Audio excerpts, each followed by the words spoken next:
This woman was on the phone and she introduced herself. She said, "I'm hoping you'll write about my daughter, please. Could you do another story? Could the newspaper please do one more story on her?" And I said, who is your daughter?" And she said, "Barbara Jean." I sat there that afternoon and I was so intrigued. The story about a girl who came on vacation to Virginia Beach and vanished. And I can't get it out of my head. I think about this 18-year-old who's just gone, just gone.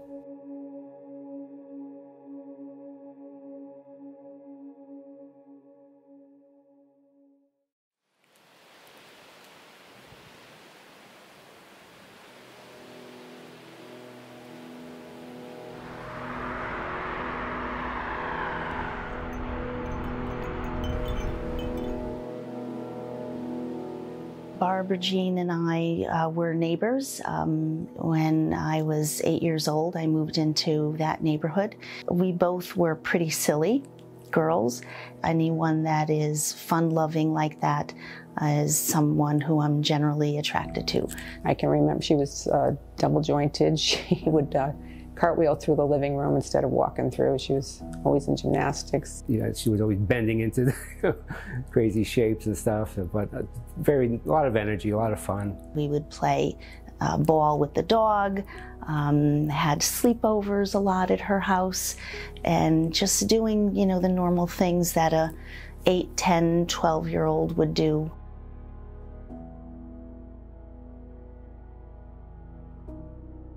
At that time, I didn't really know Barbara that well, because Barbara was Joanne's little sister.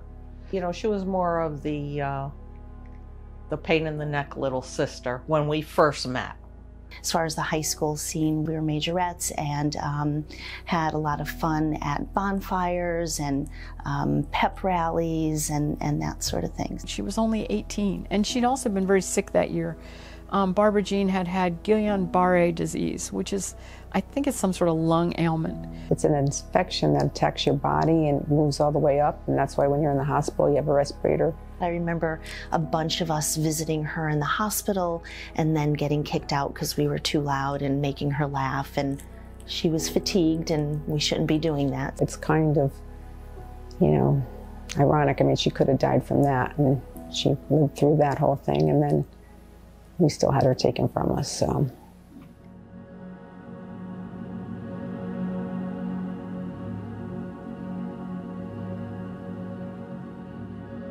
I was one of 4 people that went to Virginia Beach. It was a trip that was planned by Joanne and Pat Green, who is now Napolitano. And I was invited as the 3rd person to go. And then shortly before we left, Barbara became part of the crowd that was going. I was picked up early in the morning by Pat. She had just gotten a brand new car, and therefore she was the one that was driving. You know, we were 4 young girls excited to go to Virginia Beach.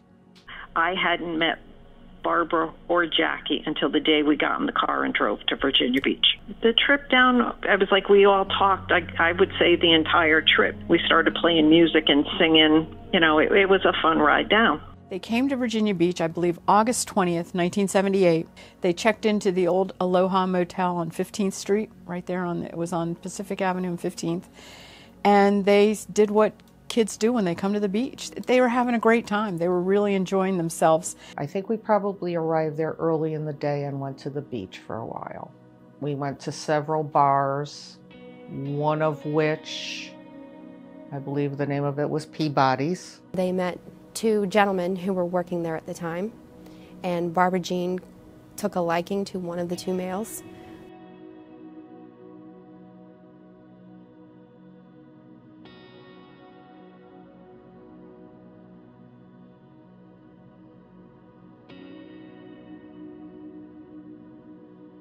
During the day, Joanne and Barbara Jean went to the Country Comfort, where they met a couple of other guys, to include one male who really wanted Barbara Jean to come to his yacht.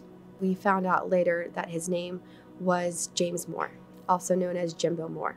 You know, I think it was like 10:30, We were already back at the hotel. We were tired, I think because we had stayed out so late the night before.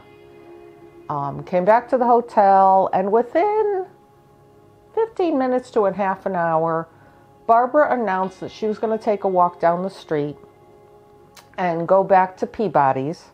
We didn't think anything of it, as strange as that sounds, to let her go off by herself, because we were in Virginia Beach. It was early for such a vacation spot.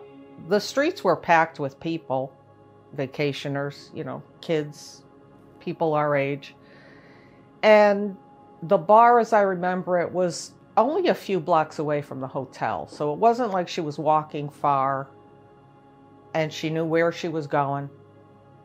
And we all opted to stay in the hotel and let her go off.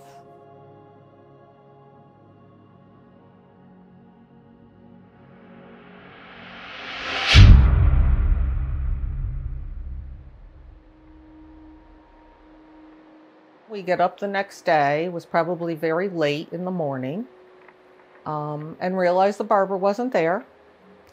And honestly, our first reaction was, you know, that son of a gun stayed out all night and never even called to tell us she was okay or where she was. So we were angry. Our initial response to her not being there was anger at her for not telling us where she was. And the hours went by that afternoon. And by mid-late afternoon, she still wasn't back. And then we realized that there might be something wrong. So I remember that night we went to the bars with her picture and asking people, have you seen her? Have you seen her? And nobody had seen her. Joanne had to call her parents and tell her parents that we couldn't find her sister. It's bringing it back to me now. I don't know how she did it. I don't know how she was able to do that and tell her parents that we couldn't find her sister. She said, how are you? And I said, good. How's everything down there? And she said, not good. We can't find Barbara. And my jaw just dropped, and I handed the phone over to Teresa. And I never remember that they got in the car and they came down, and it was mayhem after that. The car ride home was extremely quiet. It was like nobody knew what to say, because there was nothing to say that was going to help anything. The fact it was shock that we didn't know what happened, and how is it possible for us to be in the car driving home without somebody we went with? That was very difficult to do. When she first went missing, we didn't know whether somebody was holding her or whether she was held against her will. We knew I was getting married in 2 weeks.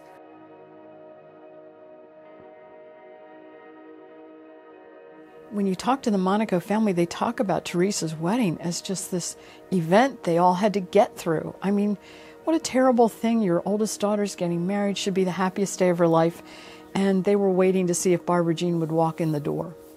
And somebody in the family, I think it was Joanne, said when she didn't appear on Teresa's wedding day, they knew she was gone. There's no way she would have missed that. I remember interviewing Teresa, the oldest sister who was not on this trip. She felt guilty because she'd given Barbara Jean the money to come to Virginia Beach. Barbara was more or less like the tag along, because she just graduated, and I actually ended up giving her the money to go.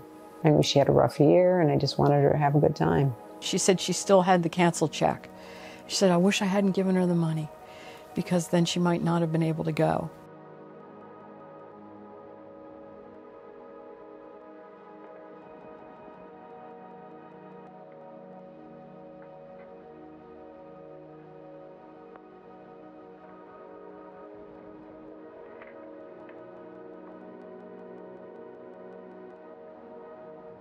So we had heard that the family was going to hire private detectives to help with the case because it was out of state. And so hearing that can be quite costly, we wanted to do something about that to help the family.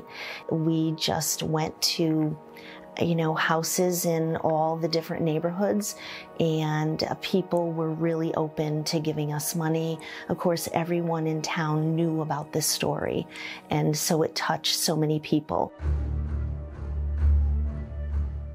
About 10 months later, they offered a $10,000 reward for any information leading to the return of Barbara Jean. And I don't remember if it was dead or alive. I think it was.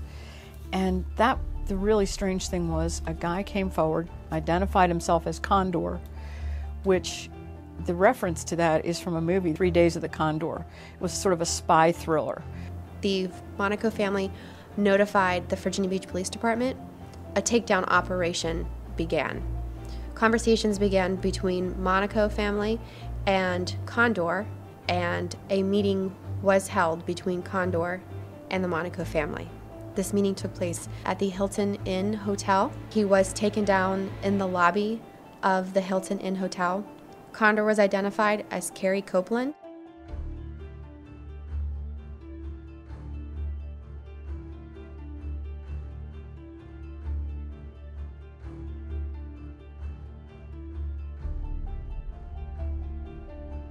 That unknown male was later identified as James Jimbo Moore, the same male from the Country Comfort who was talking to Barbara Jean about the yacht.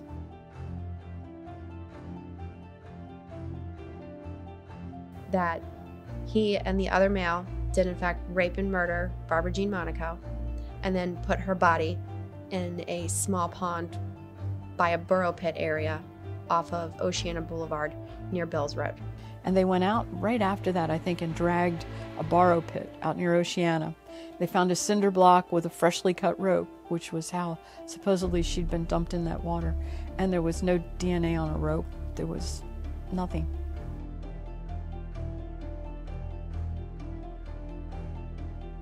He denied doing any wrongdoing with Barbara Jean Monaco. He took a polygraph. He did not pass. It was learned that Jimbo Moore was a person that was with him that night. Jimbo Moore was also spoken with, and he too did not pass the polygraph. Both of them would both deny and then admit and then deny that they had seen Barbara Jean the night in question of her disappearance. They were not able to provide information about how they left, how they all went their separate ways. They all denied, both of them, that they would rape or murder Barbara Jean Monaco. So it was really this rabbit hole of listening to the two main characters go back and forth and waffling on what did or did not occur that night. Both of them can put Barbara Jean Monaco in a station wagon on the night of her disappearance. The station wagon was said to be white or tan.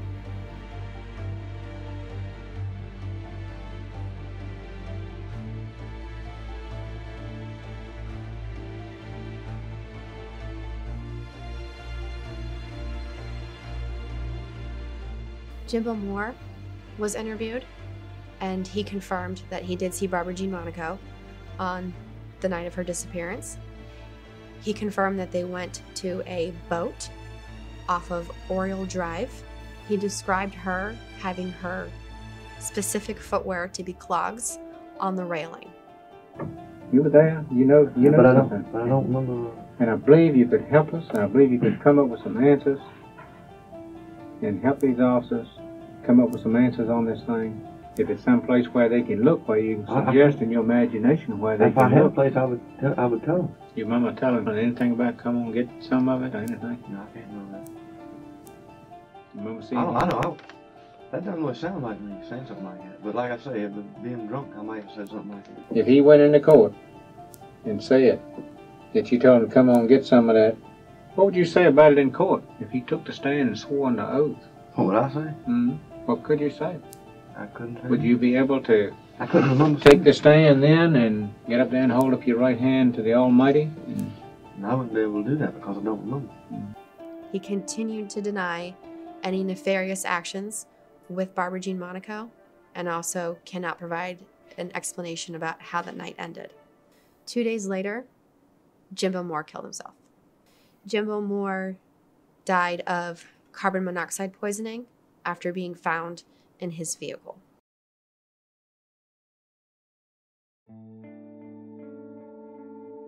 This is an odd case, most importantly because we don't have Barbara Jean's body. Without a body and without cooperating witnesses, the case has just been sitting there with these names and these guys that would not talk. Barbara Jean's father, I think, was 55 when she went missing. Her mother was 47. Her father died a few years ago, and her mother's now 88. The Commonwealth's attorney is dead. Two of the people that were believed to have been possibly involved are dead. One committed suicide, one died of cancer. The Aloha Motel is torn down. I went into mourning the day I drove by and saw the wrecking ball there. It was like another piece of this story is just gone. You know, this just been forgotten.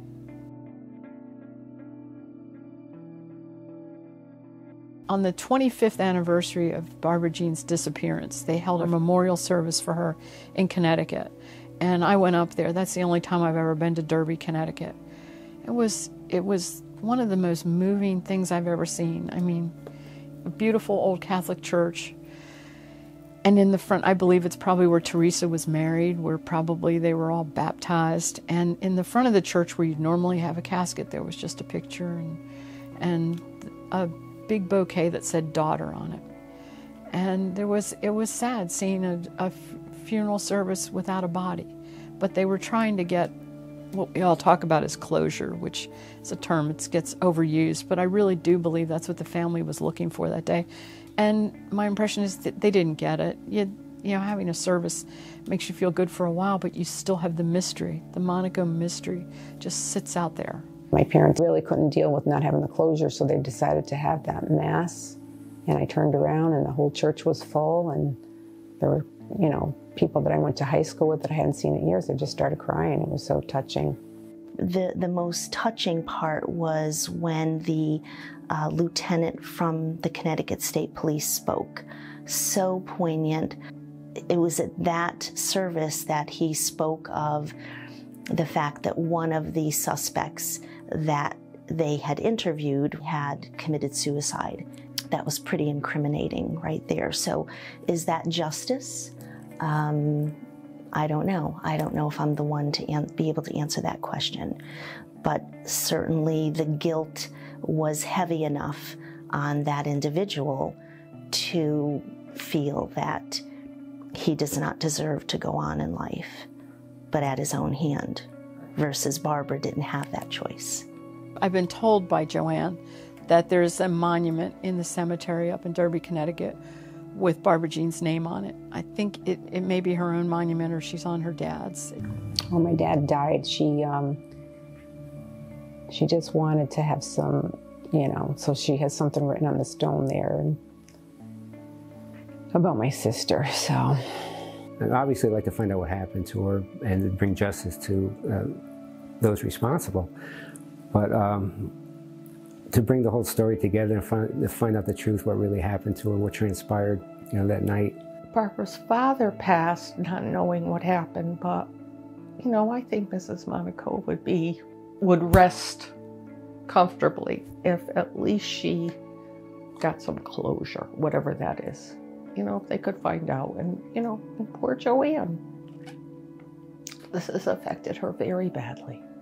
For my mom's sake, I just wish that she could have her remains back. So if there was someone that knew something in Virginia Beach, if they knew anything at all, if they would just come forward, it would just, nobody knows how much it would help. She should be remembered as just a really fun-loving, silly person who was a great friend, like a sister. She was tough. Fun, silly, a good friend, but a tough chick too. You know, she didn't have much time on this life. She only had 18 years. She just went through high school and it was taken from her. So she didn't have a lot of time to do much, but the time she was here, she was just kind and caring and a lot of fun, energetic, and it's just sad that her life was taken from her so young.